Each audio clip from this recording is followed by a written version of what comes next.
Good morning and welcome. It's very nice to see some faces I recognise from many of our previous events, so welcome. My name is obviously Charles McIntyre, and I'm Benjamin Vedran. Okay, good morning everyone, welcome. Thank you. So obviously this is now our 6th edition, and every year this grows on, and we're really delighted with that as the ecosystem around the world starts to embrace technology in all its forms as it's used across academic and training. So the aim is really for us to provide insights into the world of 21st century skills. And this year's theme is around what we've termed eternally learning. So how do we use education and training throughout the whole of our lives to be able to improve both our own personal experiences but also experiences in the workplace? So I'd like to start off by picking up from where we were last year. So it was first really looking at the long view within the whole education system. And right back in 2012, when we first started, I remember talking about an Austrian-American economist called Joseph Schumpeter, who termed this phrase creative destruction, about how industries effectively mutate from one form to another. And we've seen this in many industries so far as a process of globalization and then consolidation and then digitization. And that, for these types of industries, in terms of things like retail and hospitality, has been a sequential process. Within education, it's been a very different story. We have a very fragmented market. We don't have big brands in the same way as there are in other sectors. And it's that which makes it interesting, because we have a sequential process of all of these things in terms of consolidation, globalization, digitization, essentially this Schumpeter creative destruction all happening at the same time. And that's both the challenge and the excitement. And to understand the impact, what we've done is seek to compare that with what's happened in the content industries. And that's familiar to Benjamin and I because we came out of the media sector. And in the content industry, it's already 35% digitized. So there's already been a big shift to kind of digital. In education, we're very much at the beginning. So 2.5% of that market is digital. But what's interesting is that the education market is 3 times the size of the content industries. And so we believe that there will be a shift, about 11% shift by 2030. And that shift, although it may not seem very much in percentage terms, will amount to an extra $1 trillion of spending coming into the digital sphere. So there's going to be a huge impact. The Schumpeter Gale is going to be fascinating to watch as it unfolds. So, certainly on that note, I'd like to hand over to Benjamin, who will take us even to the longer view. So we have the long view, we have the very long view now. The very long view is actually quite simple, is that education technology is going to become the economic driver of the 21st century. And just to put things in perspective, the pre-industrial economy was about cultivation and extraction to maximize food and resources. Industrial economy was about manufacturing and services to maximize consumption and profit. And the knowledge economy is about education and artificial intelligence to maximize human potential. So human potential is at the heart of it. And let's talk a little bit about this new era for human potential and how education and technology are driving it. So we have 3 short stories for you. The rise of the Homo erectus, the emergence of the learning debt, and the rise of the millennial workforce. Let me start with a telling statistic. 1 billion views a day, that's the number of video views a day on education and training on YouTube. That represents 20% of the YouTube video audience and 12.5% of the Facebook daily video audience. We're not talking here about about early adopters anymore. Formal education has gone mainstream in no time. You can see here the dramatic rise of subscribers to education channels, not only for work, but also for school. And this hunger to learn covers all age groups. So the question is, are we all becoming Homo erectus?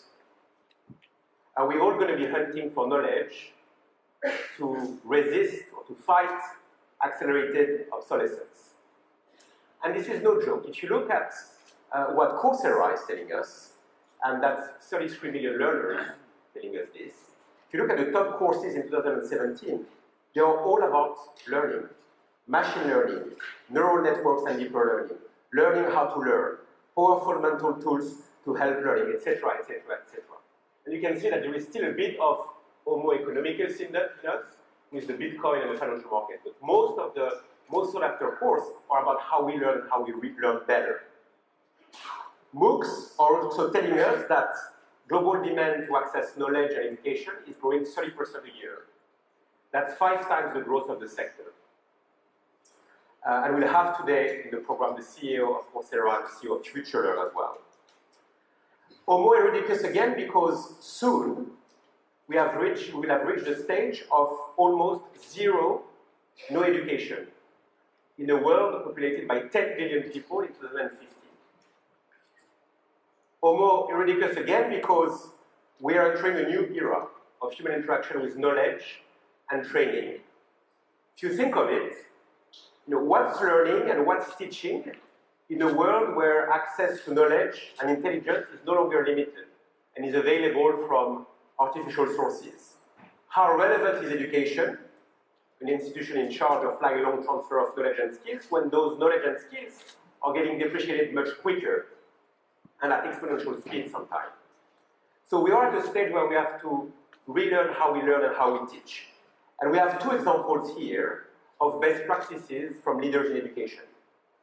Finland is starting to implement phenomena-based learning by progressively getting rid of subjects in the classroom. They refocus the classroom experience in group work to understand phenomena and problems.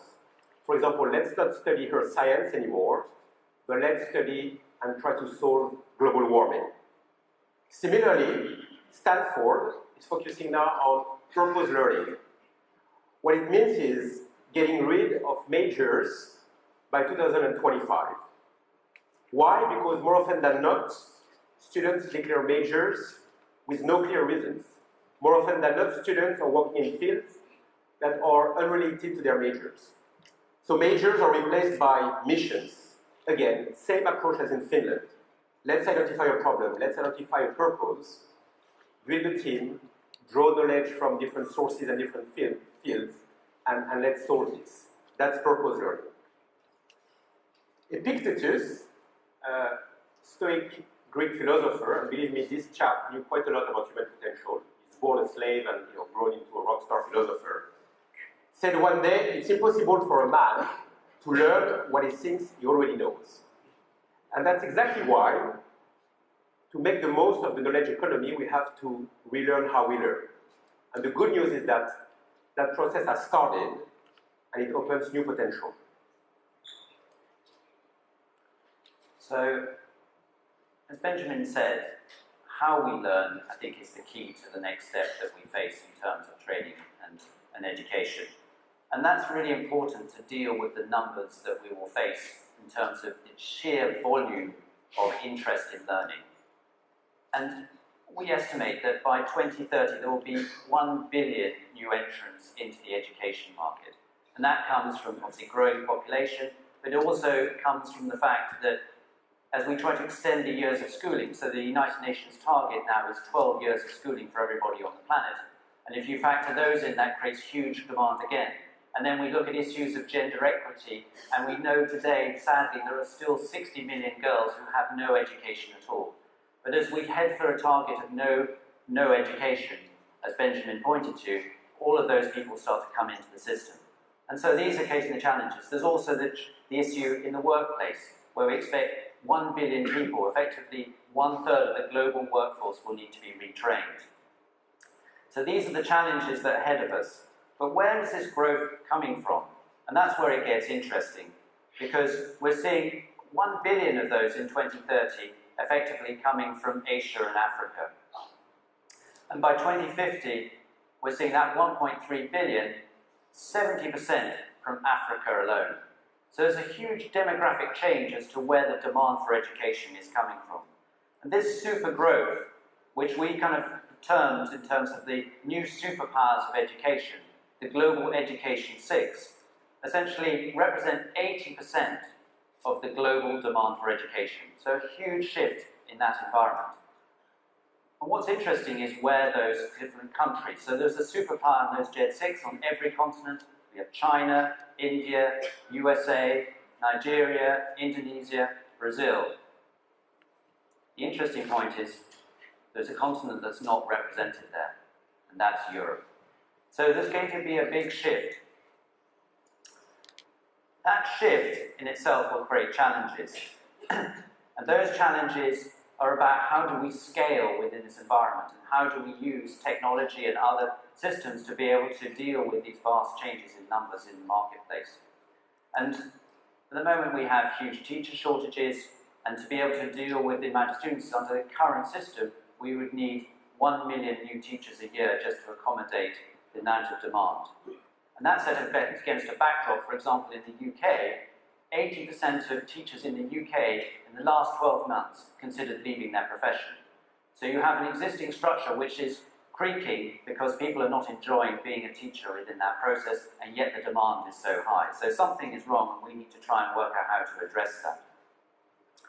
We have challenges in terms of the entrants coming into secondary education, 2 billion coming in. We also have a need in terms of higher education. Just to meet current demand, we would need to build a new university every 4 weeks if we wanted to accommodate the demand that's coming in. It's just not going to happen in that way.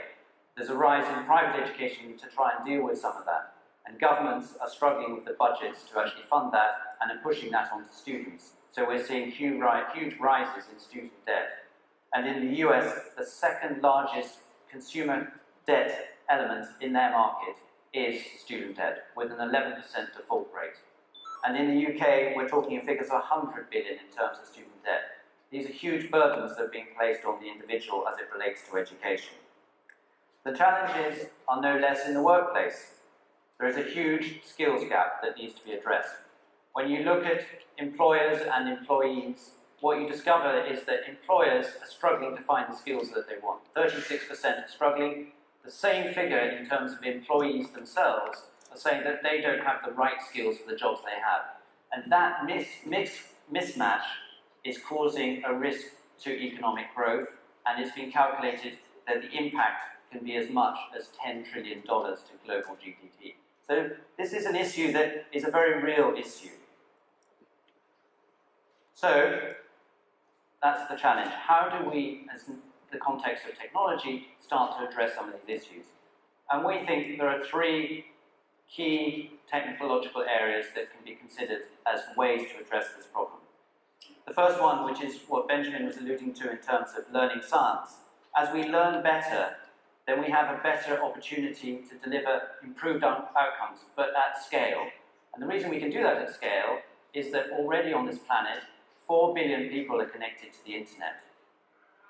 2/3 of the world are already using mobile phones.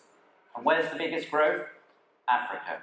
So again, as you look at those demographic shifts and where digital delivery is actually being present, you can see that we can start to entertain delivering education at scale by looking at how we use the learning process and the learning sciences.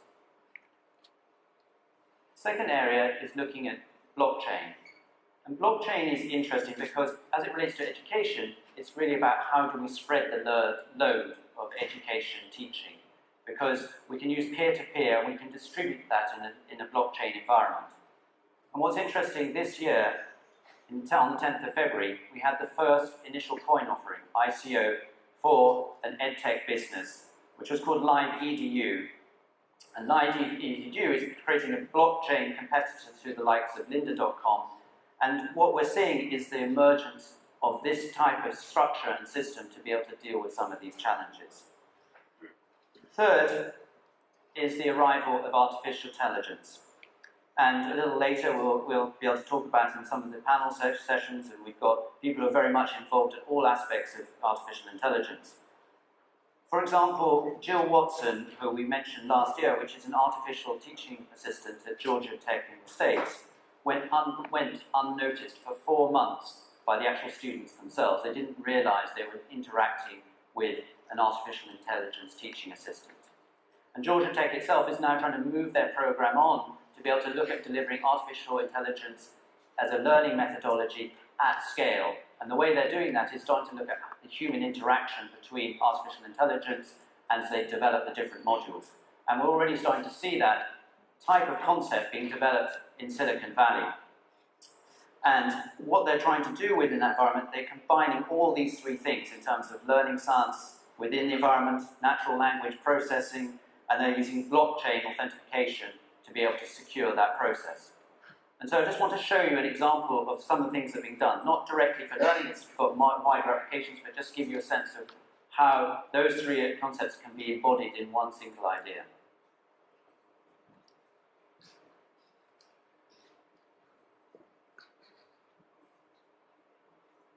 So if they're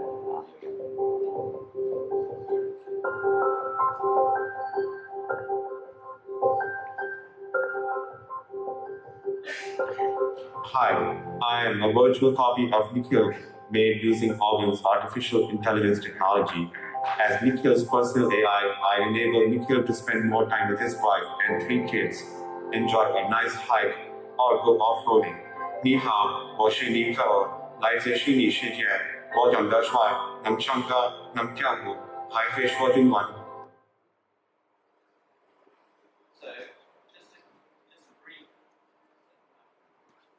So just a brief example of kind of where technology is going in that type of environment.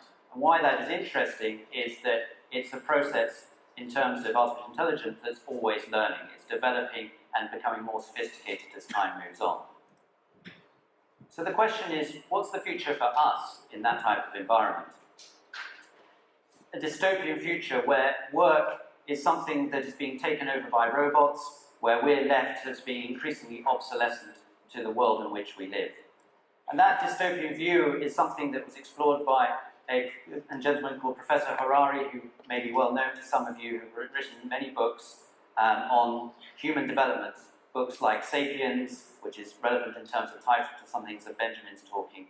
And he talks about the risk of AI creating essentially an unworking class of de-skilled and displaced people, a world where the means of production are not only controlled by kind of individuals, but controlled by a wealthy robot-owning elite, which creates a notion that we as humans will end up with a generation who are essentially poorer than our parents.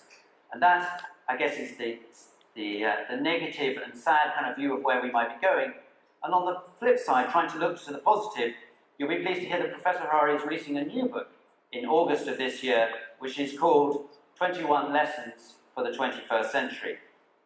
Here he looks at the revolutionary power of technology, how it can actually change Homo sapiens himself, maximizing human potential.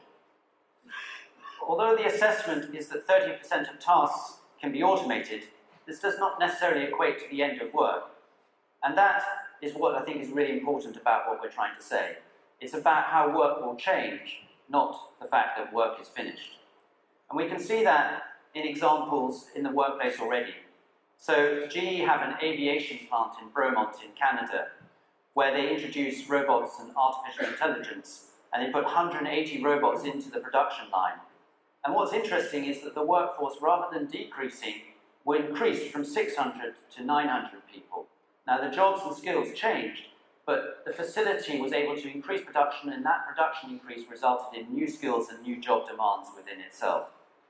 And not unsurprisingly, Jeff Immelt, who is credited with the digital transformation of GE, forthrightly sees the fear-mongering of robots replacing humans as bullshit. So, if we're not going into early retirement, how do we need to adapt our skills within that environment? Here we turn to the idea of the Renaissance worker, somebody who has a multi-talented skill set. The modern Renaissance worker is looking for skills that lie really at the heart of humankind. This is the arrival of Homo eruditus, as Benjamin was saying at the beginning of this presentation. And the skills are things like social collaboration, creative development, problem solving, judgment, and empathy. These skills, although basic to humanity, are different from the skills that are the basis of human progress so far. Most of what we've done so far is looked at logic, knowledge, and analysis. These are the skills that were learned from textbooks and in classrooms. They're now being commoditized by technology. And as computers master even more complexity, that's where we will find the source of our continued value. The good news is that governments and CEOs are starting to take this importantly in terms of the search for the Renaissance workforce. And so, for example, AT&T is investing over $1 billion to retrain half of its workforce. And this is web-based training with measurable impact. And one of the interesting things is that in terms of the actual employees who've been through that process, 61% have already seen promotions as a result. So it's a very measurable impact of those individuals. If we look at it on a national level, what I want to introduce was this notion of learning debt. We've in the past talked about technology debt. So learning debt being the need to invest in our workforce and our people and mankind to be able to address these challenges of skills and reskilling. And if we take the US as an example, there's some work that's been done to compare the pace of learning with the pace of automation and job replacement as a result. And what it shows, in a very strong and illustrative way, is that between those two dots, what we have is a situation where if we were to increase learning in the US by twice the pace it currently is being administered and developed and brought into the workplace and into schools and training, then that increase in pace would save 10 years of job losses in terms of workplace from automation. So there is a very tangible benefit in terms of addressing this global learning debt, and that's the challenge that we all face. And I'd like to move on to Benjamin, who will tell us a little bit about the workforce, who is going to address some of these issues. So let's talk about the future of the workforce. And let's start with facts again. We've been tracking the rate of growth of the freelance workers versus the total workforce. And this freelance, it's not all about money, but it's about learning, diversity, creativity, community, pursuits that are all enablers of the knowledge economy.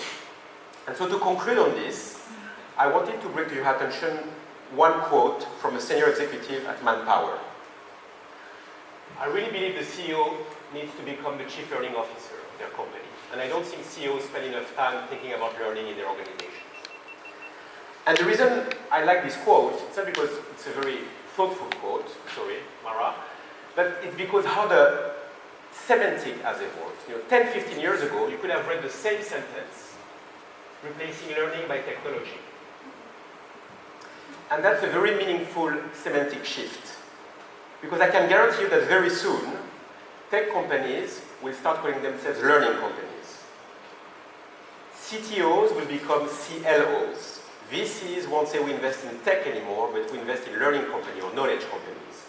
Hot skills won't be the tech ones, but the learning skills will be.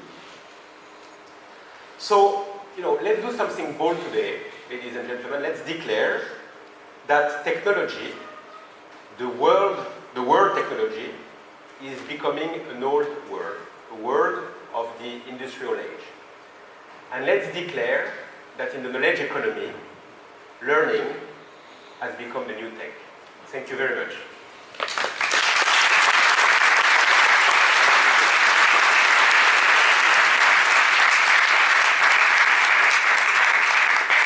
So I'd like now to call two of our millennials, Laura and Michel.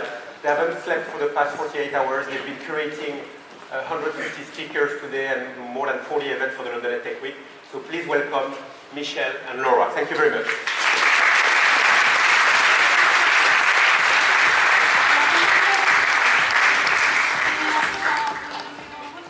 Thank you, Benjamin. Thank you, Charles.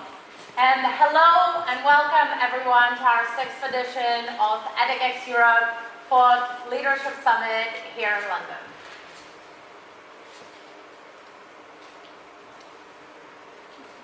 And we should have clicking, maybe not.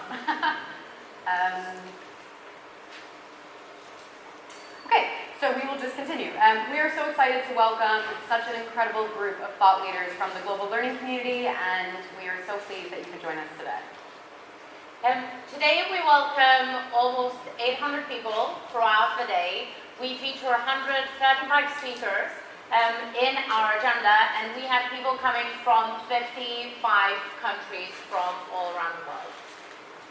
And as part of, as our co-founders mentioned, we are excited to host this week the second edition of London EdTech Week, in which we are featuring 40 different event posts that are showcasing both what's happening here locally in London and also what's happening more worldwide in the global learning community. So today is only the second day of London EdTech Week, and we really welcome you to join us for the rest of the week. And there's flyers around, and also there's information on your name badges and also on the program, but it is an exciting collection of events. So next thing that we were supposed to have on the screen, and I wonder whether there is a way to go back to Prezi, because the slide that we had prepared for you, and Now here we are. here we are. So all the stats that we spoke about here, and the next slide that we had prepared was the list of our partners that have made this event possible together with us as well. And these are our sponsors and exhibitors, all of whom you can hear speaking throughout the day today. You can meet them in our exhibition showcase. You can speak with them and see what is it that they have to say and what is it that they have to offer to you to help you really enhance your organizations and get closer to what we spoke about earlier today, eternally learning. And we also invite you throughout the day to be able to share and connect with us. So use the official event hashtag EdTechXEurope. We will be curating tweets throughout the day, and then also connect with us on our different social channels that are listed up here. So a bit more interactivity for our part of the opening. We have our event app, Visible. You will have all the instructions on how to download it at the back of your badge. However, if you've already done so, we can do a very quick and simple exercise that Charles and Benjamin will hopefully thank me for later. Basically, if you open the app, you will find the agenda tab, where you will find all the content you need for today to make sure you're in the right place at the right time. If you click on the session, and in this case on our opening keynote by our co-founders, you will be able to find a bit more information both on the session and on each of the speakers. And most importantly, and that is what I would like to ask you to do now, is you will be able to rate and say how much you loved the session, and also input any additional comments that you may have. And also the most exciting piece is if you do participate in our survey throughout the day, you have the chance to win tickets for our upcoming Global Thought Leadership Series in South Africa, which is the first edition we're launching this year on the 11th of September in Cape Town, and also to next year's edition of EdTech Europe here in London in 2019. So, what did we all come here for today? Eternally learning, what Charles and Benjamin were speaking about. This is our theme for this year. We want to inspire you to think about how education will look in the next coming years and how we will all be eternally learning. And you should feel that theme throughout the 4 tracks that we have, now and next, international perspectives, global ethical stars, and our ideation lab. And we are also new for 2018, excited to announce our closing celebration. So we're going to be showcasing the 20 finalists that we have selected for our Startup Awards that happen each year. And what's great is we're also going to offer you guys the opportunity to be able to vote on your audience favorite. So at the end of this closing celebration, we will then announce the winner from the Global Startup Super League, which is a session happening later today in the afternoon. Check your agenda. And then we will also announce the audience favorite and the 6 winners of the Startup Awards that are selected by our global judges. And then, everyone's favorite part is that we will have closing celebration cocktails to celebrate eternally learning. But let's come back to what we're doing now, our opening inspiration. We still have a couple of extra exciting speakers for you. And I am extremely pleased to introduce our next keynote speaker, Marc Sanz Lopez from Google for Education. Please welcome him.